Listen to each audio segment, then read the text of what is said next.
Welcome everyone to my channel divine Gyanam. आज है part 3 शेमुशी भाग 2 कक्षा 10 संस्कृत का अध्याय व्यायामः सर्वदा पथ्यः। व्यायाम हमेशा लाभदायक होता है। ये पाठ का नाम है। अभ्यासः, इसका हम अभ्यास कार्य देखेंगे। प्रश्न 1, एक पदेन उत्तरम लिखत। एक वाक्य में, एक शब्द में उत्तर लिखो। पहला, परमम आरोग्यम कस्मात् उपजायते। परम आरोग्य किससे मिलता है? व्यायामात, व्यायाम से। मतलब हमें निरोगी शरीर किससे मिलता है? व्यायाम से। कस्य मांसम स्थिरी भवति। व्यायामाभिरतस्य, किसका मांस स्थिर होता है? मतलब किसका शरीर न मोटा होता है न पतला। व्यायामाभिरतस्य यानी कि जो व्यायाम में लगा रहता है निरंतर, उसका शरीर स्थिर होता है। सदा कह पथ्यः, हमेशा क्या लाभदायक है? व्यायामः, व्यायाम। कई पुंभिः सर्वेषु ऋतुषु व्यायामः कर्तव्यः। किन पुरुषों के द्वारा हर ऋतु में व्यायाम किया जाता है? मतलब कौन लोग हर समय, हर क्षण, हर ऋतु में, हर दिन व्यायाम करते हैं? आत्महितैषिभिः, अपना भला चाहने वाले, जो अपने आप को ठीक रखना चाहते हैं, वो हर समय व्यायाम करते हैं। व्यायाम स्विन्न गात्रस्य समीपम के न उपसर्पन्ति। व्यायाम से पसीने में लथपथ रहने वाले के, यानी कि हर समय व्यायाम करने वाले के समीप, पास कौन नहीं आता, क्या नहीं आते? व्याधय यानी कि बीमारियां, रोग, ऐसे लोगों के समीप नहीं आते। प्रश्न 2, अधोलिखितानां प्रश्नानां उत्तराणि संस्कृत भाषया लिखत। नीचे लिखे प्रश्नों के उत्तर संस्कृत भाषा में लिखिए। कीदृशं कर्म व्यायाम संज्ञितम कथ्यते। कैसे कर्म को, कैसे काम को व्यायाम की संज्ञा दी गई है या व्यायाम के समान कहा गया है? शरीरायास जननम कर्म व्यायाम संज्ञितम कथ्यते। शरीर से उत्पन्न, शरीर से परिश्रम किए हुए कर्म को व्यायाम की संज्ञा दी गई है। जिस काम को हम शारीरिक ऊर्जा के साथ करते हैं, जिसमें हमारी शारीरिक ऊर्जा लगती है, ऐसे काम को व्यायाम की संज्ञा दी गई है। व्यायामात किम किम उपजायते। व्यायाम से क्या क्या प्राप्त होता है? श्रमक्ल मपिपाशोष्ण शीतादीनां सहिष्णुता आरोग्यम च व्यायामात उपजायते। परिश्रम से उत्पन्न थकान, प्यास, गर्मी सर्दी को सहने की शक्ति और अच्छा स्वास्थ्य व्यायाम से प्राप्त होता है। समझ गए आप लोग इसका अर्थ? तो अगर आपको नहीं समझ में आए तो प्लीज़ मुझे कमेंट करके बताइएगा। जरा कस्य सकाशम सहसा न समधिरोहति। जरा मतलब बुढ़ापा। बुढ़ापा किसके भी कभी बिल्कुल पास नहीं आता। बुढ़ापा किसे नहीं छू सकता। व्यायामिनः सकाशम जरा सहसा न समधिरोहति। व्यायाम करने वाले के पास सहसा मतलब जल्दी से बुढ़ापा नहीं आता। ठीक है, जल्दी से या अचानक बुढ़ापा नहीं आता। कस्य विरुद्धमपि भोजनम परिपच्यते। किस व्यक्ति को विरुद्ध भोजन भी पच जाता है। मतलब कहते हैं ना कि इसके साथ वो नहीं खाना चाहिए, लेकिन जो व्यायाम करते हैं उनको विरुद्ध भोजन भी पच जाता है। इसका उत्तर संस्कृत में देखेंगे। व्यायामम कुर्वतः विरुद्धमपि परिपच्यते। व्यायाम करने वाले व्यक्ति के पास को विरुद्ध भोजन भी पच जाता है। कियता बलेन व्यायामः कर्तव्यः। कितने बल से व्यायाम करना चाहिए? कितने बल से व्यायाम करना चाहिए? पूरे बल से व्यायाम नहीं करना चाहिए, ठीक है। तो इसका उत्तर संस्कृत में देखते हैं कैसे करना चाहिए। बलस्य अर्धेन व्यायामः कर्तव्यः। अपने शरीर के या अपनी ऊर्जा के आधे बल से व्यायाम करना चाहिए, ठीक है। अर्धबलस्य लक्षणम किम। अर्धबलस्य लक्षणम किम का मतलब है कि आधे बल का लक्षण क्या है। जैसे हमने बोला ऊपर कि आधे बल से व्यायाम करना चाहिए। अब किसी को कैसे समझ में आएगा कि आधे बल यानी कि आधा बल कब है, कैसे समझ में आए? तो अर्धबलस्य आधे बल का लक्षण क्या होता है?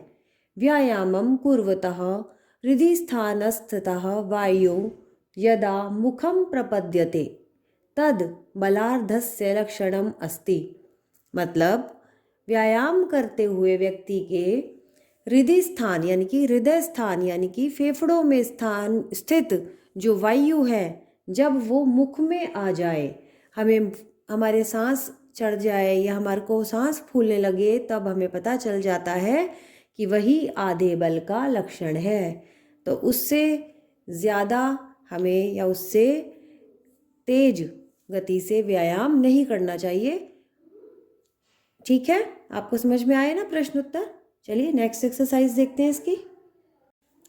प्रश्न 3, उदाहरण मनुसृत्य कोष्ठक गतेषु पदेषु तृतीया विभक्तिं प्रयुज्य रिक्त स्थानानि पूरयत। उदाहरण के आधार पर कोष्ठक में दिए गए शब्द को तृतीय विभक्ति में बदलकर रिक्त स्थानों की पूर्ति करिए। जैसे कि व्यायामः डैश हीनमपि सुदर्शनम करोति। गुण, तो गुण को हमें तृतीय विभक्ति में बदलना है। व्यायामहि गुणहि हीनमपि सुदर्शनम करोति। व्यायाम ही एक ऐसा गुण है जो हमारे लिए अच्छा करता है, हर तरह से अच्छा करता है। तो बलस्यार्ध की तृतीय विभक्ति होगी बलस्यार्धेन व्यायामः कर्तव्यः। आधे बल से, शरीर के आधे बल से व्यायाम करना चाहिए। व्यायामेन सदृशम किंचित स्थौल्याकर्षणम नास्ति। व्यायाम शब्द को हमने तृतीय विभक्ति में बदल दिया व्यायामेन। तो व्यायाम के समान कोई और उपकरण नहीं है कि हम अपने मोटे शरीर को ठीक कर पाएं। व्यायाम ही एक ऐसा साधन है। विद्या विना जीवनम न अस्ति।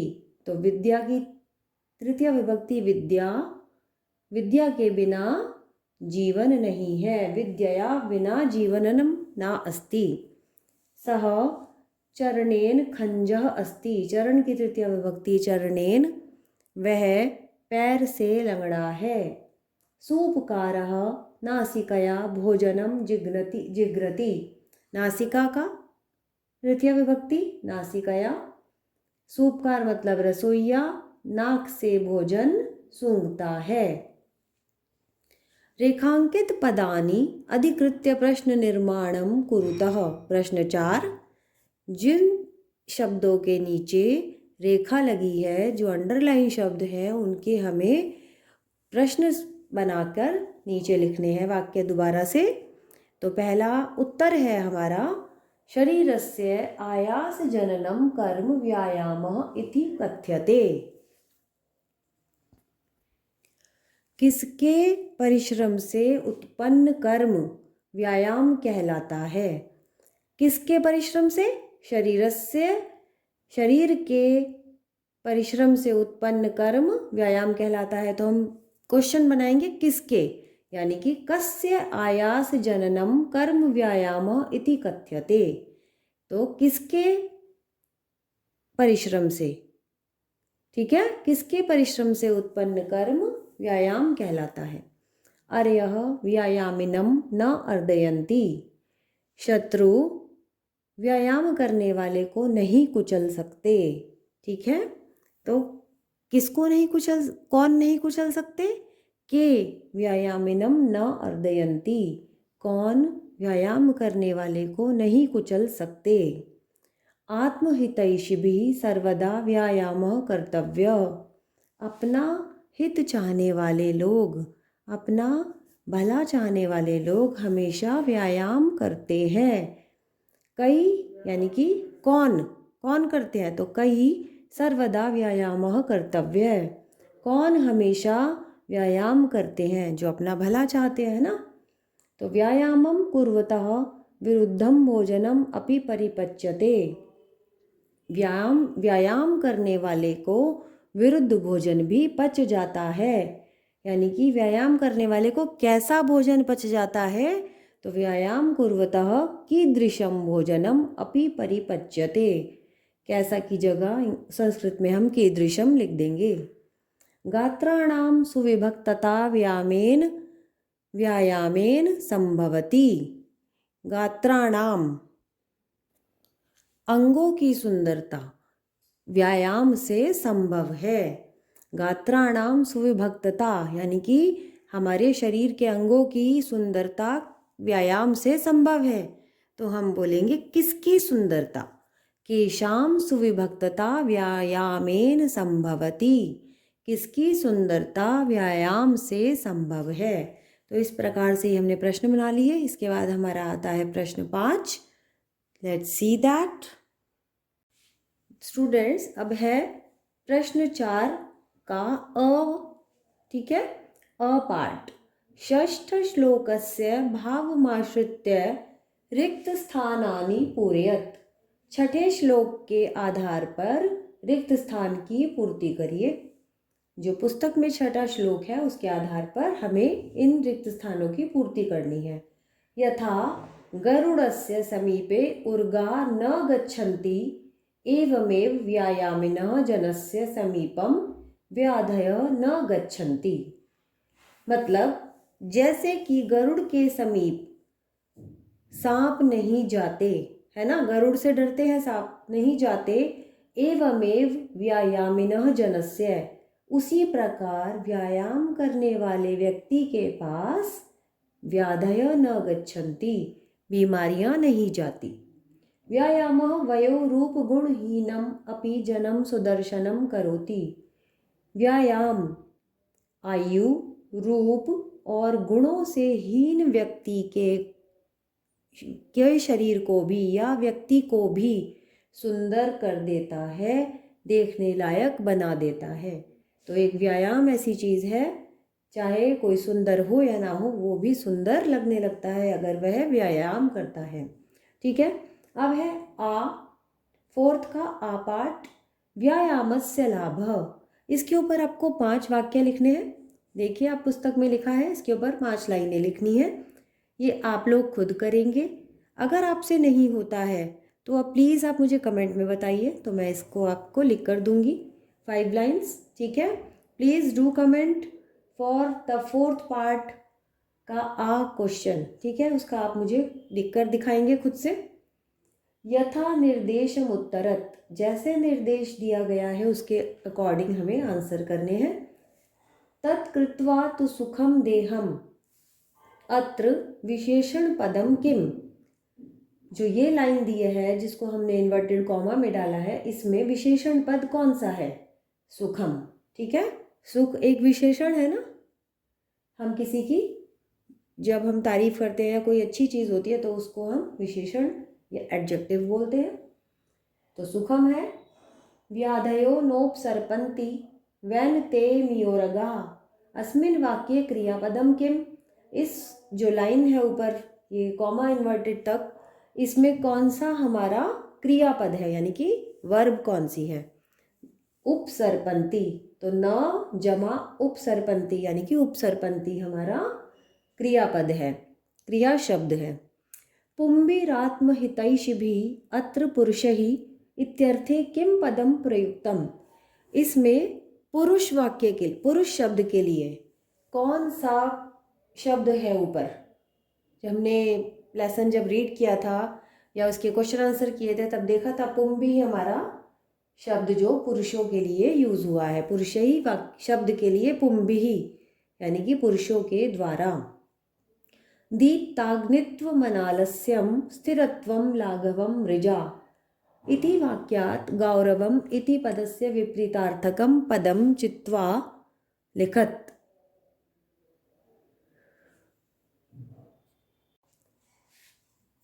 तो गौरव शब्द के लिए इस पूरे वाक्य में विपरीतार्थक शब्द कौन सा है? गौरव के लिए है लाघवम। ठीक है। न चास्ति सदृशम तेन किंचित स्थौल्यापकर्षणम अस्मिन् वाक्ये तेन इति सर्वनाम पदम कस्मै प्रयुक्तम। तेन, तेन किसके लिए प्रयोग हुआ है इस वाक्य में? ऊपर लिखा है तेन, तो ये कौन सा सर्वनाम पद है हमारा, ये हमें बताना है। ये तेन सर्वनाम पद है, इसमें से कौन से वाक्य के लिए, शब्द के लिए ये प्रयोग हुआ है इस वाक्य में? व्यायामाय। तो तेन हमने व्यायामाय के लिए यूज किया है, व्यायाम के लिए। ठीक है। नेक्स्ट क्वेश्चन देखते हैं इसका हम। लेट्स सी सिक्स्थ यानी कि छठे क्वेश्चन का अ पार्ट। निम्नलिखितानाम अव्ययानाम रिक्त स्थानेषु प्रयोगम कुरुत। ये जो बॉक्स में शब्द दिख रहे हैं, इनको देखते हुए हमें नीचे रिक्त स्थान फिल करने हैं। डैश व्यायामः कर्तव्य यानी कि सर्वदा व्यायाम करना चाहिए, हमेशा व्यायाम करना चाहिए। यदा मनुष्यः सम्यक रूपेण व्यायाम करोति तदा सः सदा स्वस्थः तिष्ठति। तो यहाँ यदा आएगा और यहाँ सदा आएगा। अगर मनुष्य सम्यक रूपेण अच्छी तरह से व्यायाम करता है तो वह हमेशा स्वस्थ रहता है। व्यायामेन असुंदरः अपि सुंदरः भवन्ति। यहाँ अपि आएगा और इसका अर्थ है कि व्यायाम से असुंदर भी, जो सुंदर ना हो वो भी सुंदर होता है, सुंदर बन जाता है। व्यायामिनः जनस्य सकाशम वार्धक्यम सहसा नायाति। व्यायाम करने वाले लोगों के पास अचानक बुढ़ापा नहीं आता। ठीक है, अचानक से बुढ़ापा या रोग नहीं आते। व्यायामेन सदृशम किंचित स्थौल्यापकर्षणम ना अस्ति। व्यायाम के समक्ष, व्यायाम के जैसा कोई भी मोटापे को दूर करने वाला नहीं है। व्यायामं समीक्ष्य एव कर्तव्यम अन्यथा व्याधय आयान्ति। व्यायाम का चिंतन करके ही, उसके बारे में विचार करके ही व्यायाम करना चाहिए, अन्यथा रोग आते हैं, बीमारियां आती हैं। अगर हमने गलत तरह से व्यायाम किया तो बीमारियां ही आएंगी। इसका आ पार्ट देखते हैं। उदाहरण के अनुसार वाच्य परिवर्तन करिए। ठीक है, एक उदाहरण दिया गया है, हमें कर्मवाच्य वाक्य दिए हैं और उसको हमें कर्तृवाच्य वाक्य में बदलना है। तो मैंने ऊपर लिखी है कर्मवाच्य वाक्य, जिसमें एक उदाहरण है आत्महितैषिभिः व्यायामः क्रियते।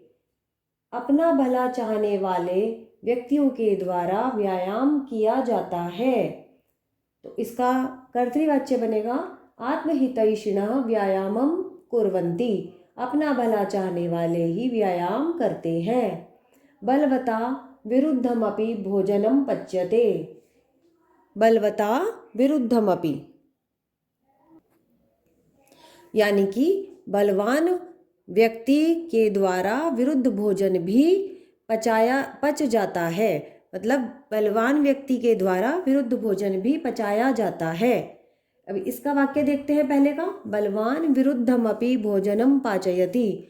बलवान व्यक्ति विरुद्ध भोजन को भी पचा लेता है। ठीक है। जनहि व्यायामेन कांति लभ्यते। लोगों के द्वारा लोग व्यायाम के द्वारा सुंदरता प्राप्त करते हैं। ठीक है, व्यायाम के द्वारा सुंदरता प्राप्त की जाती है। इसका वाक्य है जना व्यायामेन कांतिम लभन्ते। लोग व्यायाम से सुंदरता प्राप्त करते हैं। मोहनेन पाठः पठयेते। मोहन के द्वारा पाठ पढ़ा जाता है। मोहनम पाठः पठति, मोहन पाठ पढ़ता है। लतया गीतम गीयते, लताएं गीता वो गीत, लताओं के द्वारा गीत गाया जाता है। लता गीतम गायति, लता गीत गाती है, लता के द्वारा गीत गाया जाता है, और लता गीतम गायति, लता गीत गाती है। ठीक है, नेक्स्ट लास्ट क्वेश्चन देखते हैं इसका, 7th। 7वां प्रश्न, अधोलिखितेषु तद्धित पदेषु प्रकृतिम प्रत्ययम च पृथक कृत्वा लिखत। नीचे लिखे वाक्यों में जो ये शब्द हैं, इनमें इनकी प्रकृति यानी कि मूल शब्द और प्रत्यय को अलग अलग करके लिखिए। ठीक है, तो यहाँ पर मूल शब्द लिखेंगे हम, और यहाँ प्रत्यय। पथ्यतमः, पथ्य मूल शब्द है यानी कि उसकी प्रकृति, और तमः प्रत्यय। इसी तरह से सहिष्णुता में सहिष्णु मूल शब्द और तल प्रत्यय। अग्नित्वम में अग्नि मूल शब्द और त्व प्रत्यय। स्थिरत्वम में स्थिर मूल शब्द है और त्व प्रत्यय। लाघवम में लघु मूल शब्द प्लस अण प्रत्यय। इसी तरह से इनको हम समझेंगे, और ये पूरा पाठ हो गया है। अब आपको कोई भी इस पाठ में कोई दिक्कत है तो कमेंट बॉक्स में आप मुझे लिखकर बता सकते हैं। और जो मैंने आपको बोला था कि आपको वो 5 वाक्य लिखने हैं व्यायाम के लाभ, तो आप मुझे ज़रूर बताइएगा आपसे लिखा गया, और अगर नहीं लिखा गया है तो प्लीज़ मुझे बताइए कमेंट करके, तो मैं उस पर वीडियो बनाती हूँ। Thank you, bye bye, see you in the next video.